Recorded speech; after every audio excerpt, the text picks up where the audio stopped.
Hey, let's do this.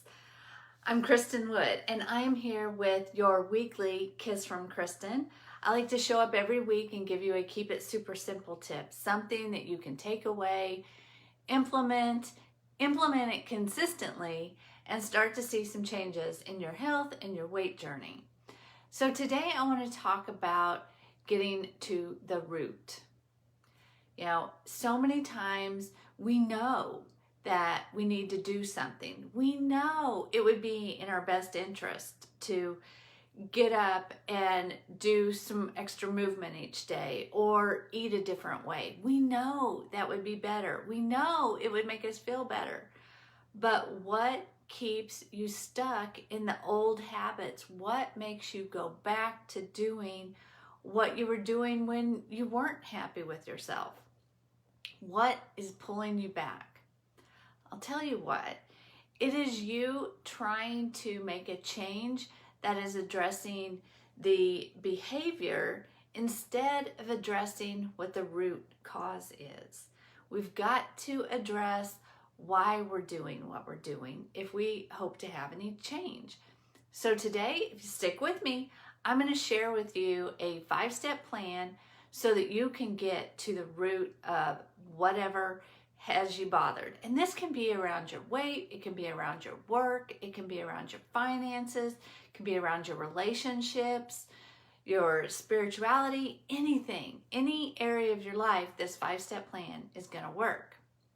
So the thing is that our brain is this funny little creature. It works to either move us away from pain or move us towards pleasure.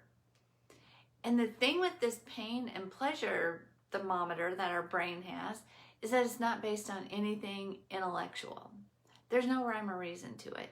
It's all based on stories that we've made up about our life, stories that we've made up that this is going to bring us pleasure or this is going to save us from pain. And you know intellectually what is better for you, but you don't always do it because there's this story that has wired in this feeling that if you take this action, there's going to be some pain, or if you take this action, you won't have pleasure.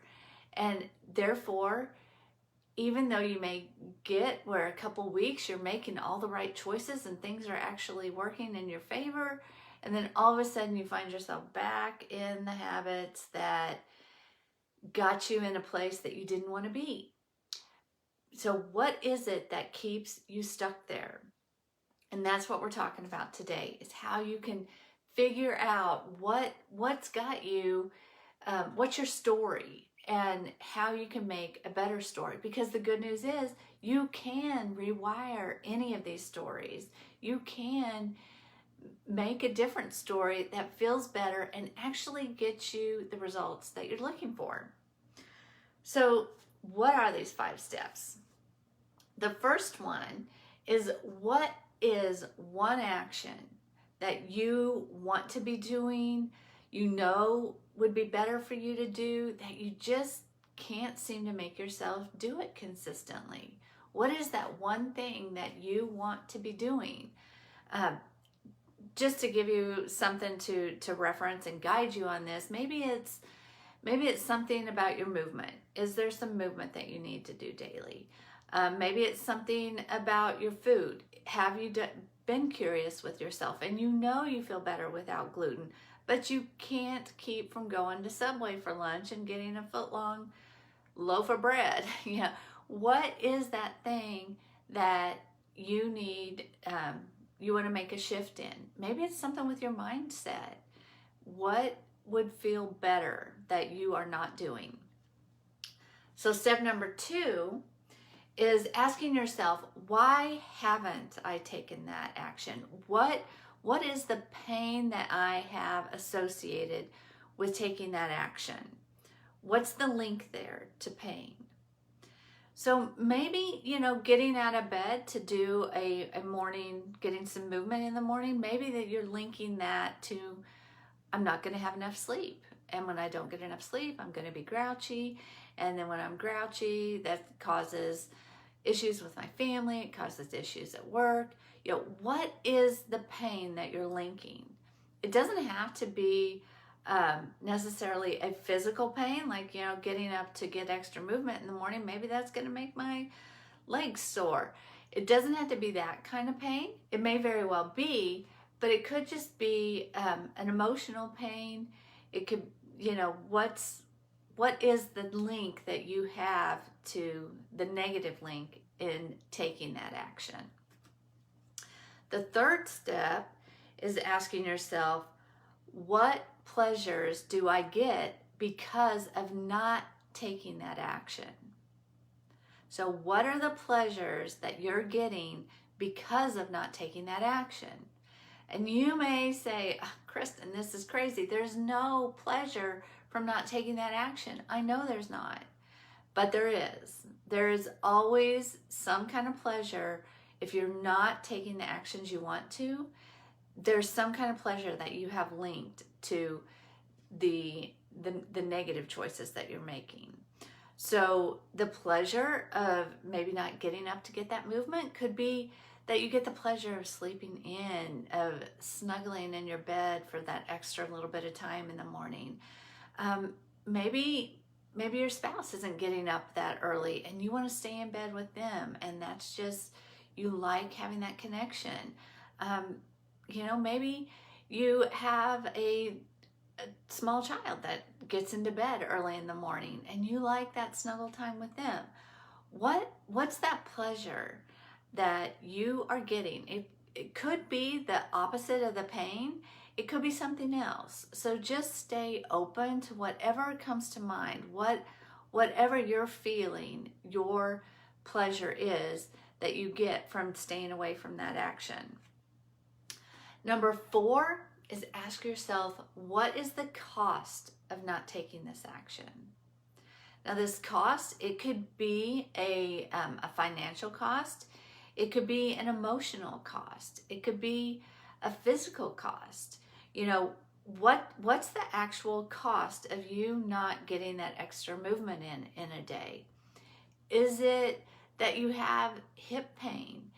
Is it that you're not seeing any movement on the scale from sitting and watching Netflix every night? What is the cost of not taking that action? Maybe you've recently been diagnosed with high blood pressure, and if you would get the movement, maybe you could stay away from having to take a prescription medication. What is the cost? What's the cost going to be if you get on that prescription medication to take care of something that you could have physically done? What are going to be the side effects of that medication? What are the costs that you are looking at having because of not taking that action? And be honest and real with yourself. You've got to be real here. And then the 5th step is, what is the pleasure that you could have in your life if you took that action? Now you got to be honest here. And to do this, you may not even have been able to think of all the pleasure that you could have. But I want you to just really, in this question specifically, close your eyes, get comfortable, and really envision what's possible for your life, what's possible for the pleasure that you can have when you allow yourself to take this step. And really feel in and have a vision of this pleasure. Feel it, taste it, smell it. Allow yourself to really get into this vision. And that's going to help so much in rewiring this story that you've made for yourself. So what's the pleasure when you get to have that movement? Do you get to have a weight loss? When you have that weight loss, do you get to interact with your kids better? Do you get to have more confidence? Do you get to go for that thing in life you've been holding yourself back from? Do you get to have more energy in the day? Do you get to be in a better mindset? Do you get to be in a happier emotional space. What is that feeling that you get to have because you got that movement? Do you get to impact other people's lives because they see something that's happening in you? Really allow yourself to feel into this and see that vision of what you get to be because you took that action. You're going to see a difference. You're going to feel a difference in how you feel the next day when it comes across your time plan that it's time to take this action. When you have that pleasure story wired in, you're going to tell a difference. It's going to feel differently. You're going to be more motivated to take that action.